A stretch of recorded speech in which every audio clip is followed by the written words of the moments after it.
Here at the Innovation Center, we recognize that during these times, many companies have converted to working from home.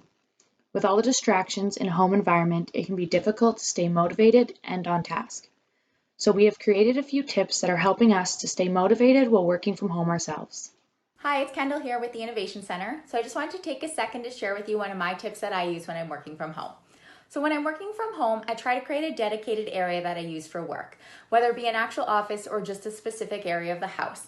I find by doing this, it gets me in the right mindset to work. I'm not sitting on the couch or in front of the TV trying to work, areas that are typically associated with relaxing. And I know that in the morning when I come to this space, it's time to work. And at the end of the day, when I leave and close the door, it's time for home time and that relaxing time. It helps with that productivity because I have far less distractions, but it also helps create that healthy balance between work time and home time. So I hope this tip can help you find that balance as you work from home in the next couple weeks. Hi, my name is Bridget, and my biggest tip for working from home is simple ergonomics. So when we first started working from home, I was just using my laptop on my dining room table. And that was okay for the first few days, but then I noticed my back and neck started to hurt. So what I've been doing now is putting a few board games and also some books underneath my laptop, which brings it up to eye level. I've also been using an external mouse and keyboard, which has helped with my posture. So I hope this tip helps in getting you through working from home. Hi everyone, James here, working from home in these crazy times. I have my little office set up here, working away. Anyways, I want to give you one tip for working from home that I find really effective, and that's making lists.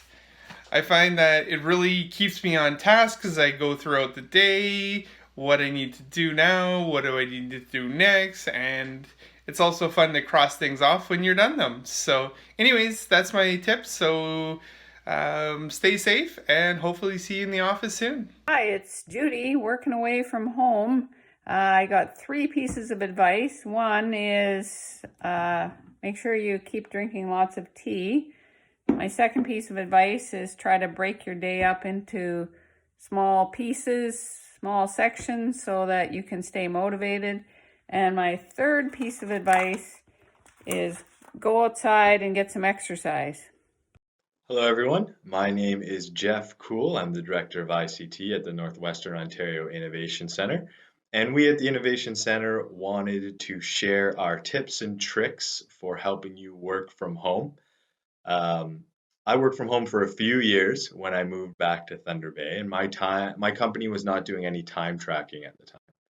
So I was sort of left to my own devices in terms of how I spent my time and how I tracked my time and whether I tracked it at all. So my tip is about time tracking and personal accountability. For those of you who are already using time tracking software, either you used it while you were in the office or maybe your company's instituted some new policies as employees transition to their home offices, this tip's not for you. This tip's going to be for those of you who do not use time tracking software, but are looking for something simple just to keep track of where your hours are going, to make sure you stay on task, and just in case anybody asks. If your boss comes back to you and says, how are you spending your time? You're certainly going to want some way of reporting back to him what you've been doing and when, because you're definitely not going to be able to remember every task you've been working on. The simplest way to do that is to just build something in Excel. So what I've built here is just a very simple time tracking workbook. This workbook was designed for simplicity on the input. I'm not much for admin tasks, so I definitely didn't want to make anything that was going to take me a while to input my tasks or anything like that. So what you're going to see here on this sheet is we've got our fiscal weeks across the top. We've got the clock on the left. I'm working in 1 hour increments. You'll also see that, all of my inputs or the time that I've actually tracked, I try to use really consistent notations, whether it's an internal meeting, an external meeting, emails. Did I spend 30 minutes on it or did I spend the full hour on it? Then if you look down across the bottom, I've got my hours by day with a sum by week. And as long as that sum by week was over 40, I knew things were going well. You can build something far more sophisticated than that.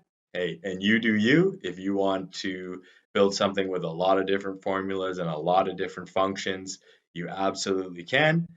This spreadsheet was just made for simplicity.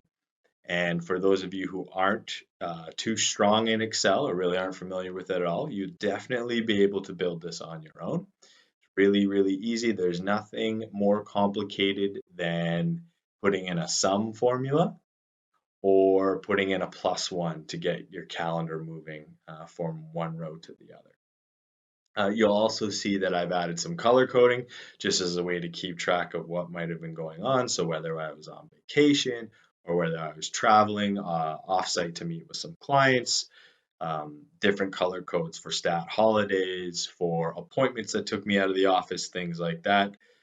Just really easy and simple for me to keep track of my time. So that's it. Just try to use Excel for your time tracking, hold yourself accountable as you transition to working from home. Thank you and good luck as you get up and running.